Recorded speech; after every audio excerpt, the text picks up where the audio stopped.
भारत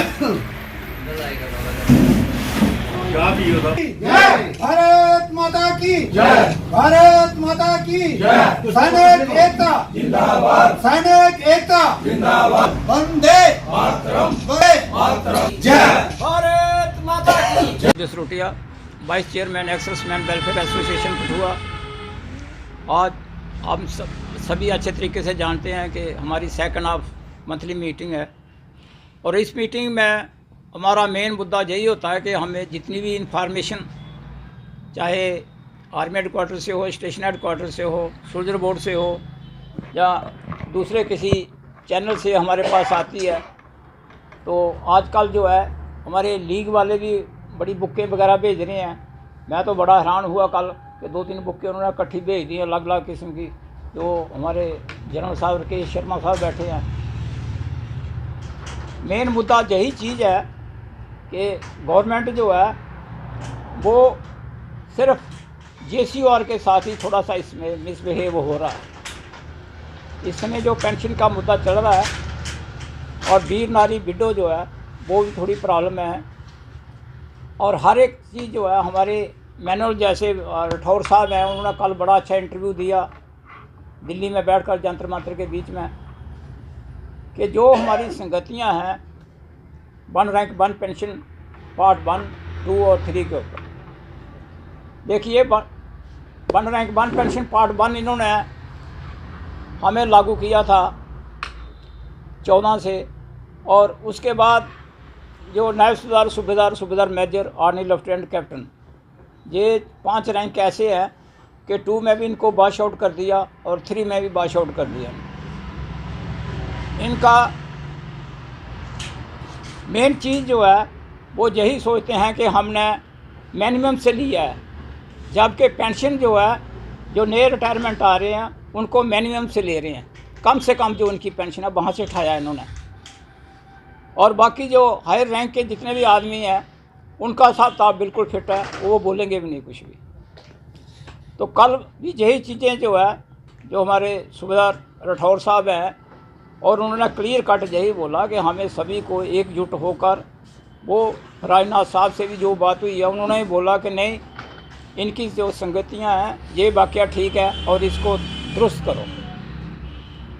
अभी DA जो है कल क्यों क्लियर किया, ये जो सर्विंग पर्सन है या चाहे अफसर हैं, JCOR हैं, उनको भी मिल गया था पहले ही, और जो हमारे रिटायरी हैं, जो पेंशनर हैं, इनको कल जो है 12 बजे के करीब जो है नोटिफिकेशन इशू किया और शाम को इनका क्रेडिट हुआ है, वो भी 5वें महीने 4 महीने का इकट्ठा हुआ है। तो जहाँ से थोड़ा सा महसूस होता है कि लो जी एक्सेसमैन और जो खास करके जो पेंशनर हैं उनके साथ ही थोड़ा सा भेदभाव हो रहा है, और हम गवर्नमेंट को यही रिक्वेस्ट करते हैं कि चाहे लेट भी करना, लेकिन सबको लेट करो, और जब देना है तो सबको इकट्ठा ही दो, क्योंकि जो पेंशनर आए हैं इन्होंने भी नौकरी करके आए हुए हैं, इन्होंने भी कोई फ़र्क नहीं रखा। और ख़ास करके जो हमारी वीर नारी हैं उनकी तो मेन चीज़ है कि उनको बड़ी प्रॉब्लम है, उनके बच्चे भी जवान होते हैं, और पेंशन का भी बोला इन्होंने कि हम इनकी डबल पेंशन कर देंगे, लेकिन 50% के बजाय उनको 30% पेंशन दे रहे हैं, जबकि किसी एक्सेसमैन की डेथ हो जाती है तो उनकी पेंशन जो है वो कम कर देते हैं, 50 के बजाय 30 पर आ जाती है, और उस समय उसको गुजारा करना जो है बड़ा मुश्किल हो जाता है। ECHS में भी कल जो है वो दिया कि उन्होंने कार्ड के बीच में एक ऐसी चिप लगा रहे हैं कि हमारा कार्ड जो है वो कहीं भी आप चले जाओ वहाँ पर आपको ट्रीटमेंट मिलेगा, और जो पैनल हॉस्पिटल है वो भी उन्होंने चेंज किया हुआ इसको, और पहले रेफ़र जो है वो 1 महीने के लिए होता था, अभी इन्होंने बोला है कि एक रेफ़र जो है वो 3 महीने के लिए हो जाएगा। एक बार आपने रेफ़र लिया तो उसको कापियाँ करा कर रखो, वो 3 बार आप उसको दिखा सकते हैं, 3 महीने 90 दिन तक। और पहले जिस डॉक्टर के पास जाते थे वही डॉक्टर देखता था, अभी जिस हॉस्पिटल में जाओगे वहाँ के जो 3 डॉक्टर और मैक्सिमम 5 डॉक्टर जो है उसको देख सकते हैं एट टाइम, चाहे वो सर्जिकल का हो या मेडिकल का हो, जर्नलिस्ट का हो या आर्थो का हो या कोई और कोई प्रॉब्लम है। तो जब भी आप लोग रेफ़र बनाते हो उसकी कापियाँ करके रखो और 3 कापियाँ कम से कम अपने पास रखो और 1 कापी वहाँ पर दे दो, बाकी काम इधर चला लो। मैं भी एक्सर्समैन है, मैं बार बार यही इनको रिक्वेस्ट करता हूँ कि चाहे वीर नारी हो या बार विडो हो या एक्सर्समैन हो, इनको सभी को चाहिए कि हम 10 तारीख को या 20 तारीख को जितनी भी हमारी मीटिंग होती है इसमें थोड़े टाइम के लिए आप ज़रूर आएँ और यहाँ पर आकर पार्टिसिपेट करें।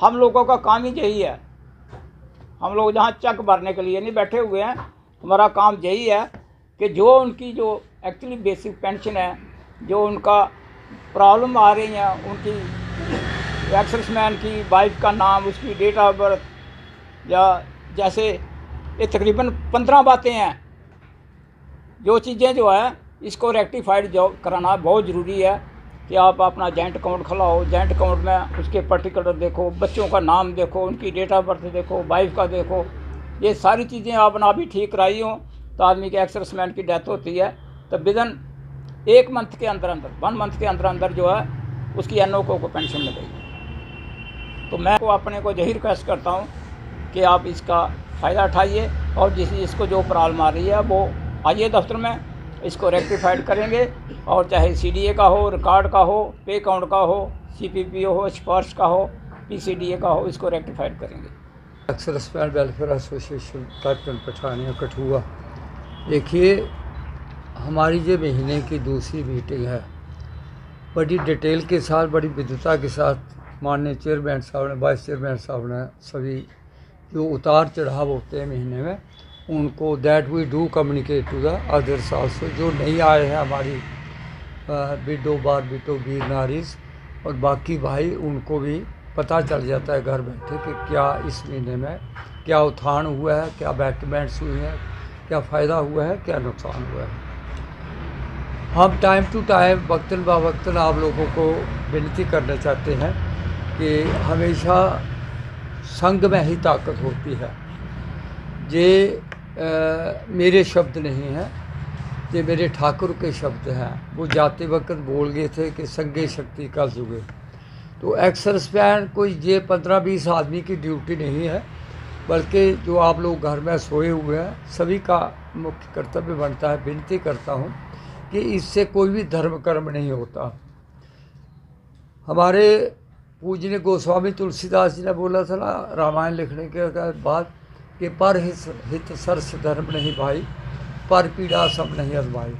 अगर हम मानव जन्म में इधर आए हुए हैं तो मानव जन्म का जो मतलब है जो एक ही है कि अगर मानव इस जन्म आए हैं तो उसका कुछ ना कुछ चीज़ समझे कि हमें क्या करना है, हमारा क्या दायित्व बनता है, हमारा क्या फर्ज बनता है। देखिए, बच्चे तो पशु पक्षी भी पैदा करते हैं, भैंसा भी करता है, गाय भी करती है, भेड़ भी करती है, बकरी भी करती है। इस वक्त 28 नरकों में से एक जो सबसे बड़ा नर्क होता है उसका नाम है कुंभी नर्क, उसका नाम कुंभी नर्क है। तो कठुआ को इस वक्त कुंभी नर्क बना हुआ है। घर का कूड़ा, गंद, वो जो कुछ भी है घर का, वो लोग कहते हैं और बाहर फेंक देते हैं। एडमिनिस्ट्रेशन का कर्तव्य बनता है कोई इस प्रॉब्लम को, वो it is very genuine and to be sorted out forthwith. मैं कहता हूँ, मैंने आदरणीय DC साहब से भी कोशिश की, दिया था, लेकिन उस दिन वो वहाँ नहीं थे। ये बात बताने की कि साहब इसका कोई सब्स्टिट्यूट, इसका कोई हल ढूंढिए, इसका वो करिए, कोई निर्माण करिए, क्योंकि हम लोग नर्क में पड़े हुए हैं। नर्क में पड़े हुए नहीं, बल्कि एक ऐसी हवा चलेगी, गंदी हवा चलेगी, इतना पोल्यूशन बढ़ गया है कि जिसकी कोई सीमा नहीं है। तो हम विनती करना चाहते हैं एडमिनिस्ट्रेशन को कि they have the power, they can get the needful done. हमारे आदरणीय DC साहब के पास, टाउन एरिया कमेटी के पास कोई ना कोई हल तो इसके लिए होगा, मतलब कि इस हल का निर्माण करें, क्योंकि ये लोगों की सेहत का मामला है, ये लोगों की हेल्थ का मामला है, ये लोगों का, मैं कहता हूँ, बीमारी का मतलब है। अगर कठुआ में कोई ऐसी बीमारी फैल गई तो उसके ऊपर का, मैं कहता हूँ, वो करना, कंट्रोल करना अति मुश्किल होगा। तो हमारी विनती रहेगी कि इस बात के ऊपर विशेष ध्यान दिया जाए और इसका कोई ना कोई निर्माण का हल ढूंढ। हर चीज़ का कोई सब्स्टिट्यूट होता है, हर चीज़ का कोई हल होता है, हर चीज़ की, नहीं तो फिर हमें बुलाएं, हम बताएंगे ना जा कर के इसका क्या हल है, मतलब हम बताएंगे।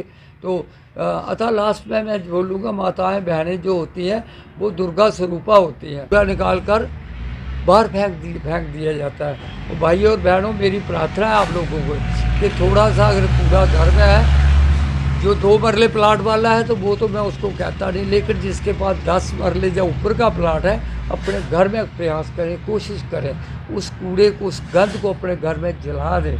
ये बहुत बड़ा, ये रोरब नरक में जाओगे अगर हम इस किस्म का वो करेंगे, तो हमारे लिए रोरब नरक जिसमें कीड़े कीड़े होते हैं उधर हमें काटेंगे।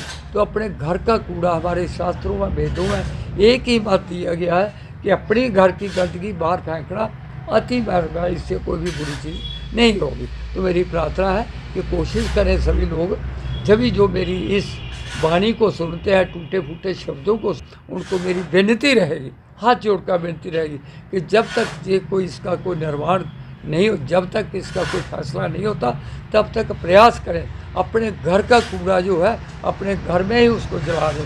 जहाँ एक बोरी में भरते रहे, एक ड्रम लगा लें, पीपा लगा लें, डस्टबिन लगा लें और उसका 10 दिन में भरकर एक बोरी में कहीं दूर कहीं फेंक दें, ताकि शहर में कोई ऐसी घटना नहीं घटे जिससे हमारे बच्चों को, हमें, हमारे लोगों को सेहत के ऊपर कोई नुकसान पहुँचे। मैं इतना ही कहते हुए